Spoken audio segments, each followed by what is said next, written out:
ابھی تک کی تحقیق کے مطابق فلیٹ میں ہونے والے قتل کسی عام انسان نے نہیں کیے تھے، جبکہ افواہوں کا بازار ہنوز گرم تھا۔ چوکیدار جیک کے مطابق اس نے کسی جوان عورت کو رات کے وقت فلیٹس کے باہر بھٹکتے دیکھا ہے، لیکن فلیٹ کے اندر کیا ہوتا ہے وہ اسے معلوم نہیں۔ میں بھی تو سنگل رہتا تھا، تو کیا اگلا شکار میں تو نہیں؟ مجھے احتیاط کرنی چاہیے۔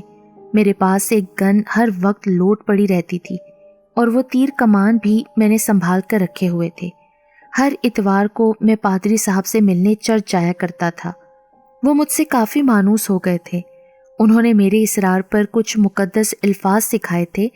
میں نے انہیں درخواست کی تھی کہ کبھی کوئی ایسی صورتحال پیش آ جائے کہ میں اتفاق سے اگر کسی غیر مرئی مخلوق یعنی جنات وغیرہ کے آمنے سامنے ہو جاؤں تو ایسی صورتحال میں خود کو کیسے بچا پاؤں۔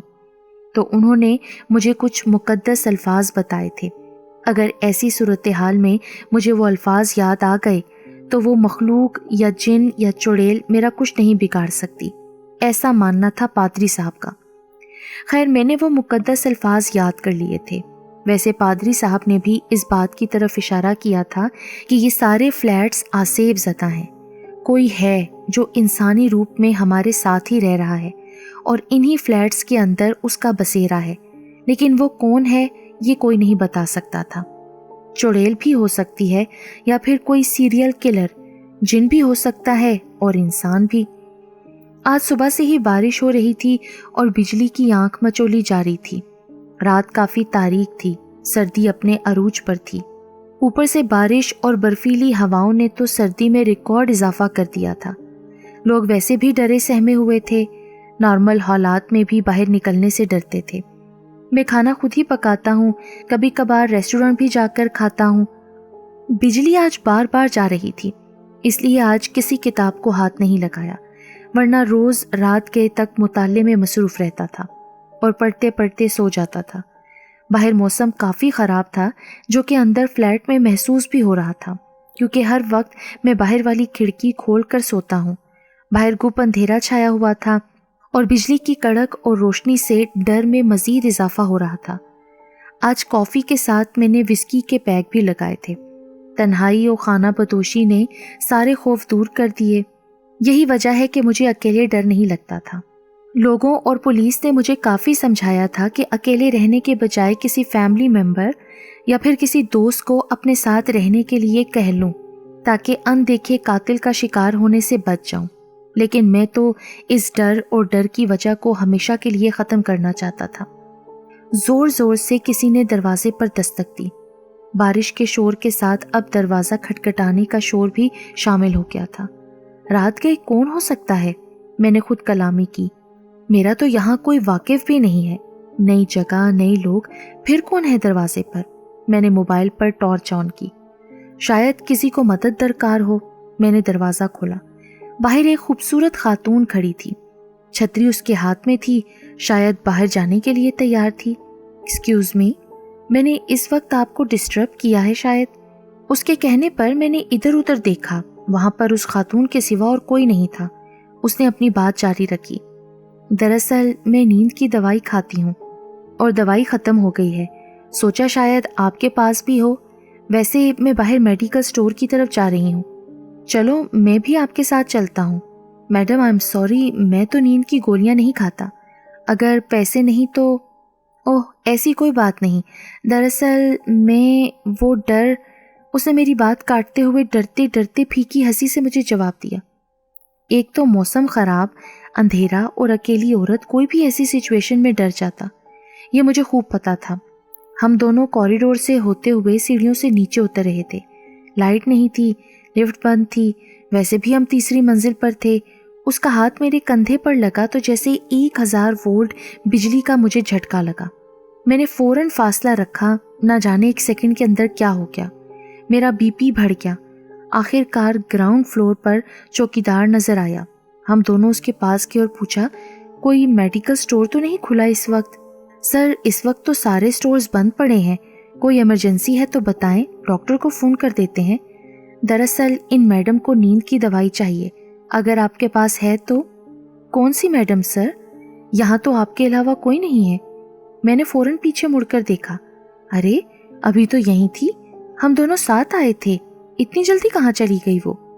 ارے سر, لگتا ہے آپ نے وسکی کچھ زیادہ ہی پی رکھی ہے, جائیں آرام کریں اپنے کمرے میں. نہیں, یہ شراب کا نشہ نہیں ہو سکتا, میں کافی سالوں سے پیتا آ رہا ہوں.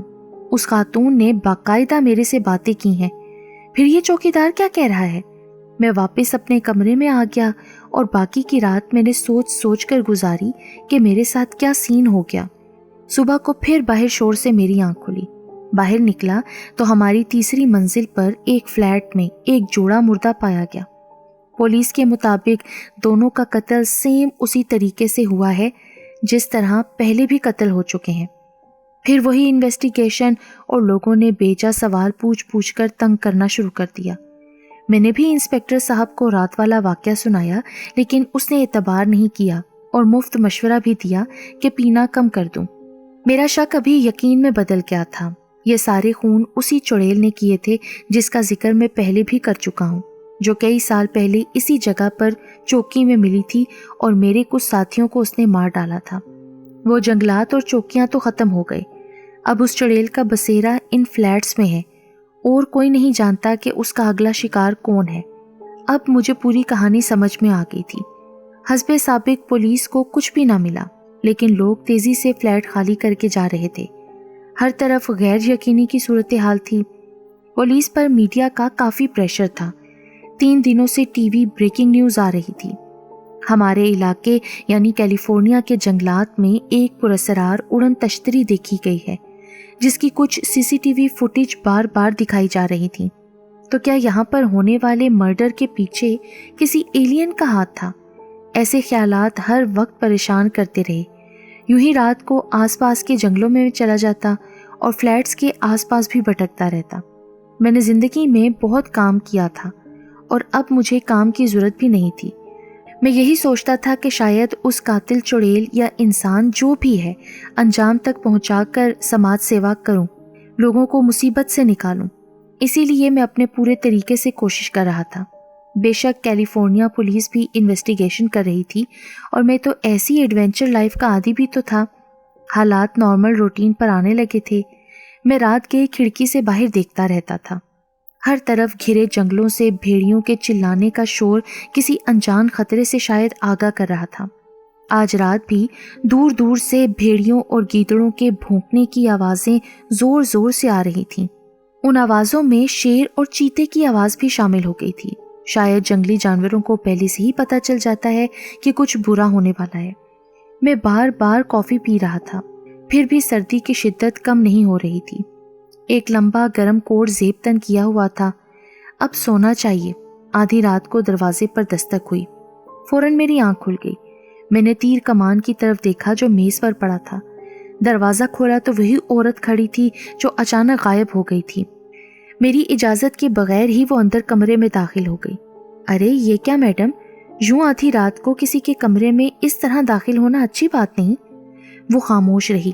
اس نے مڑ کر میری طرف دیکھا. او مائی گاڈ, وہ اپنی اصلی صورت میں آ گئی تھی. ایک بھیانک چہرہ تھا اس کا. میں اس کو پہچان گیا. یہ وہی تھی. انسانوں کی طرح مجھ سے بھی غلطی ہو گئی تھی جو کئی سال پہلے میں نے تجھے زندہ چھوڑ دیا تھا. مجھے پتا تھا تو دوبارہ آئے گا.